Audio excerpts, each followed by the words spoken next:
अस्सलाम वालेकुम बच्चों, इस्तकबाल है आपका हमारे सीखने सिखाने के इस अमल में, जिसमें 7वीं क्लास की रियाजी की किताब से हमारा अगला जो टॉपिक है वह है मीम एंड अलीफ और मीम ज़ाल अलीफ, जिसे अंग्रेज़ी में कहा जाता है HCF एंड LCM, जिसमें हम सबसे पहले लेंगे मीम एंड अलीफ।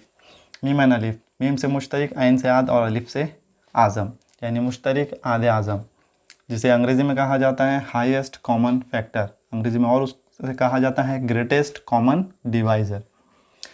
सबक को समझने से पहले सबक के नाम को समझ लेते हैं। जैसे मुश्तरिक, मुश्तरिक का मतलब होता है कॉमन यानी एक जैसा। आज़म मतलब हाईएस्ट, ग्रेटेस्ट यानी बड़ा। अब बात आती है आद की। आद किसे कहते हैं? सबसे पहले यहाँ पर हम 8 एक अदद लेंगे। मैं आपसे सवाल करूँगा कि 8 ये किन किन आदत के पहाड़ों में आता है, या ऐसे आदत बताइए जिनसे 8 पूरी तरह से तकसीम होता है। तो आप सोचने पर जवाब देंगे 1, 2, 4 और 8। उसी तरह से मैं सवाल करूँ 12 के बारे में, तो आप कहेंगे 1, 2, 3, 4 और 6 और 12। यानी 12 इन तमाम ही आदत के पहाड़ों में आता है और 12 इन तमाम ही आदत से तकसीम होगा। 8 इन आदत के पहाड़ों में आता है और 8 इन आदत से पूरी तरह से तकसीम होगा। इसका मतलब ये हुआ कि ये जो आदत हैं ये इस आदत के आद है, यानी डिवाइज़र हैं। आद को अंग्रेज़ी में डिवाइज़र कहा जाता है। तो यह आदत 8 के आद हैं, डिवाइज़र हैं। यह आदत 12 के आद हैं और डिवाइज़र हैं। तो हमारा मतलब ये हुआ मुश्तरिक आद आज़म में मीम एंड अलिफ निकाला जाता है 2 या 2 से ज़्यादा आदत का। तो मुश्तरिक आद आज़म में उन दोनों आदत का या फिर 2 से ज़्यादा जितनी भी आदत हैं हम उसके मुश्तरिक आद निकाल लेंगे। ऐसे आदत जो एक जैसे होते हैं उनको निकालने के बाद उसमें जो सबसे बड़ा आदत होगा वो कहलाएगा मीम एंड अलिफ।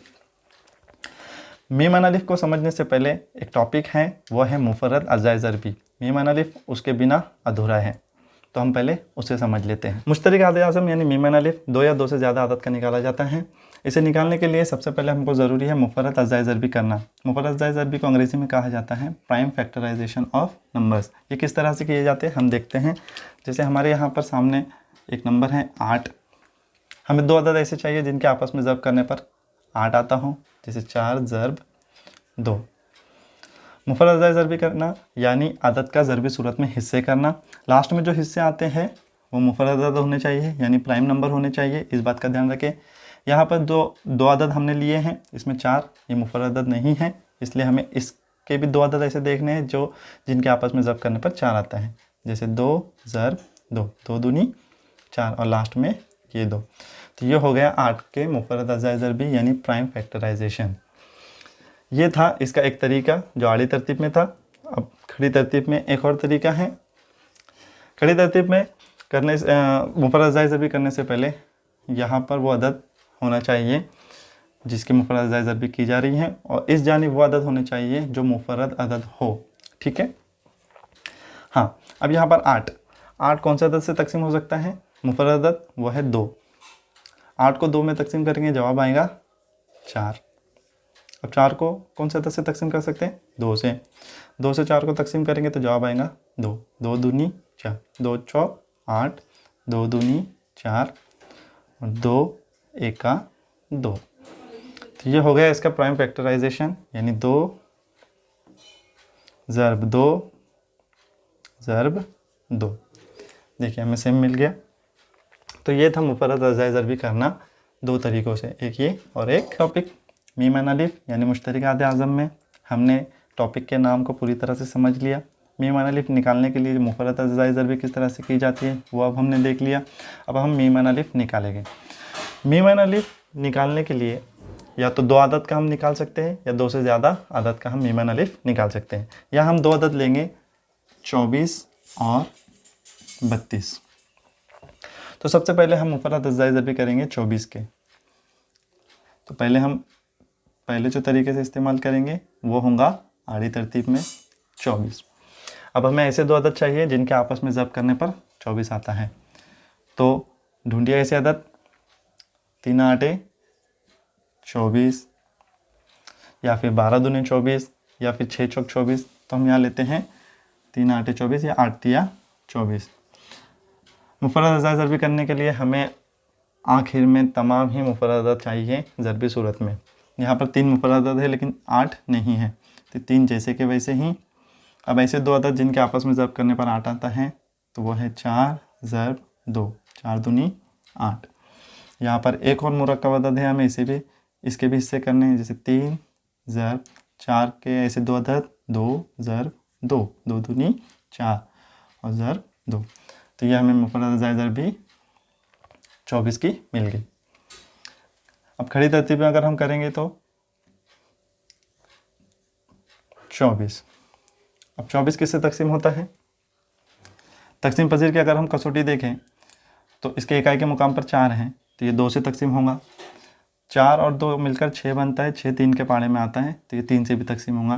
तो हम 3 को लेते हैं, 3 8 24, 2 चौक 8, 2 दूनी 4 और 2 एका 2। हमें मिल गए 3 ज़रब 2 ज़रब 2 ज़रब 2। देखिए सेम है। ये हमने 24 की मुफर्रद अज़ाद ज़रबी की। अब हम 32 की मुफर्रद अज़ाद ज़रबी करेंगे। सबसे पहले आड़ी तरतीब में। अब हमें 2 अदद चाहिए जिनके आपस में ज़रब करने पर 32 आता है, जैसे 16 दूने 32 या फिर 8 चौक 32। तो हम लेंगे 16 ज़रब 2 यानी 16 दूने 32।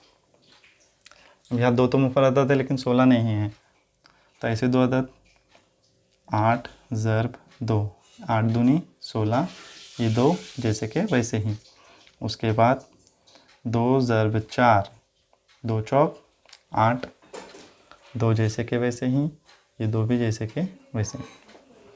यहाँ पर 2 2 2 ये मुफर्रद अदद है, हमें सिर्फ 4 को हल करना है। 2 जैसे के वैसे ही, ज़रब 2 ज़रब 2, 2 दूनी 4। उसके बाद ये 2 जैसे के वैसे ही और ये 2 जैसे के वैसे ही। तो ये हमें मुफर्रद अज़ाद ज़रबी 32 की मिल गई। अब हम खड़ी तरतीब में 32 की मुफर्रद अज़ाद ज़रबी करेंगे। अब यहाँ है 32, इसके इकाई के मुकाम पर 2 हैं, तो ये 2 से तकसीम हो जाएगा। यहाँ जवाब आएगा इसका 16, 16 दूनी 32, 2 8 16, 2 चौक 8 और 2 दूनी 4 और 2 एका 2। तो ये हमें मुफर्रद अज़ाद ज़रबी दोनों तरीक़ों से 24 और 32 की मिल गई। अब हम दोनों की ही मुफर्रद अज़ाद ज़रबी एक जगह लिख लेंगे। सबसे पहले हम लिखेंगे 24 के 3 ज़रब 2 ज़रब 2 ज़रब 2। उसके बाद 32 2 ज़रब 2 ज़रब 2 ज़रब 2 ज़रब 2। ये 24 के मुफर्रद अज़ाद ज़रबी, ये 32 के मुफर्रद अज़ाद ज़रबी। हमारे सबक का नाम है मुश्तरिक आदे आज़म। हमने यहाँ पर तमाम ही आद निकाल लिए। अब इनमें हमें कॉमन अदद निकालने हैं, जैसे ये 2 कॉमन हैं, ये और ये। इसका मतलब ये हुआ कि 3 अदद हमारे पास कॉमन है, तो मीम एन अलिफ बराबर 2 ज़रब 2 ज़रब 2, 2 दूनी 4, 4 दूनी 8। तो 24 और 32 का मीम एन अलिफ हुआ 8। तो ये था हमारा टॉपिक मीम एन अलिफ और मीम ज़ाल अलिफ। अब अगले टॉपिक पर हम देखेंगे मीम ज़ाल अलिफ। उससे पहले मीम एन अलिफ से मुतालिक जितनी मश्क हैं हम उसे हल करें।